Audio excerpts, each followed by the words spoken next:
দোকান করাকে কেন্দ্র করে দুই গোষ্ঠীর মধ্যে সংঘর্ষের জেরে উত্তেজনা। কুলটি থানা এলাকার শীতলপুর মোড়ে সরকারি জমি অবৈধভাবে দখলের জেরে এই ঘটনা ঘটেছে বলে জানা যাচ্ছে। বিরোধ এতটাই বেড়ে যায় যে উভয় পক্ষ একে অপরের উপর পাথর ছুঁড়তে শুরু করে, যার ফলে উত্তেজনা বেড়ে যায়। যে ঘটনাস্থলে কুলটি থানার বিশাল পুলিশ বাহিনী এসে পরিস্থিতি সামাল দেয়। জানা যায় যে কোনো এক সরকারি জমিতে অবৈধভাবে দোকান তৈরি করা নিয়ে উভয় পক্ষের মধ্যে তর্ক বিতর্ক শুরু হয়। এক পক্ষ তারা দোকান করবে, অন্য পক্ষ বলে তারা দোকান করবে। সেই তর্ক বিতর্ক থেকে মারামারি পর্যন্ত গড়ায়। উত্তেজিত লোকেরা একে অপরের দিকে পাথর ছুঁড়তে শুরু করে, তাতে গোটা এলাকার রণক্ষেত্রের চেহারা নেয়। এই ঘটনায় উভয় পক্ষের বেশ কয়েকজন আহত হয়েছে। আহতদের মধ্যে কয়েকজনের অবস্থা খুবই গুরুতর বলে জানা যাচ্ছে। এই ঘটনায় এলাকার আতঙ্ক ছড়িয়ে পড়ে। দোকানদারেরা, ব্যবসায়ীরা তাদের দোকান বন্ধ করে দেয়। পুলিশ সকলকে শান্তি বজায় রাখার আবেদন জানায়। এই প্রসঙ্গে এসিপি কুলটি জাভেদ হোসেন জানিয়েছেন, কেউ উত্তেজনা ছড়ানোর চেষ্টা করলে তার বিরুদ্ধে কঠোর ব্যবস্থা নেওয়া হবে।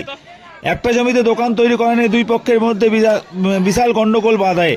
একে অপরকে লক্ষ্য করে ইট ছোড়ে। বড় কোনো ঘটনা ঘটার আগে পুলিশ পরিস্থিতি সামাল দেয়।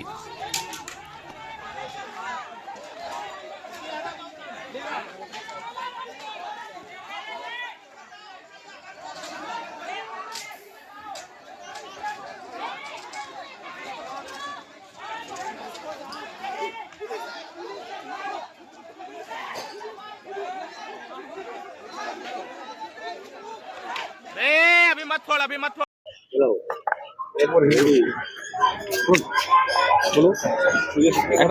একটা দোকানকে কেন্দ্র করে একটা দুই গ্রুপের মধ্যে একটা ঝামেলা হয়েছে। সেই ঝামেলার মধ্যে দেখতে তো আমরা পুলিশের প্রেজেন্ট, আমরা পুলিশ হস্তক্ষেপ করে ঝামেলাটা মিটিয়েছি। আপাতত কি হচ্ছে, ফর্মাল যদি কমপ্লেন হয় তাহলে আমরা কাউন্টার কেস করবো, এইটুকু। সামান্য চলেছে, দেখতেই তো পাচ্ছেন। পুলিশে কেউ ইনজিওর্ড হয়নি? না, পুলিশে কেউ কোনো ইনজিওর্ড নেই। না, কেউ ইনজিওর্ড আপাতত দেখি তদন্ত সপক্ষ ব্যাপারটা আমি দেখছি, কিন্তু আপাতত বড় কিছু হয়নি, সামান্য ঘটনা। ঠিক আছে, এখন এলাকা শান্ত। আমরা দেখতেই তো পাচ্ছি। এখনো কমপ্লেন যতক্ষণ না হচ্ছে, কমপ্লেন বা কাউন্টার কমপ্লেন যতক্ষণ না হচ্ছে, ততক্ষণ তো আমরা কিছু বলতে পারছি না। আগে দিক, তারপর আমরা দেখে নিচ্ছি। ঠিক আছে, থ্যাংক ইউ।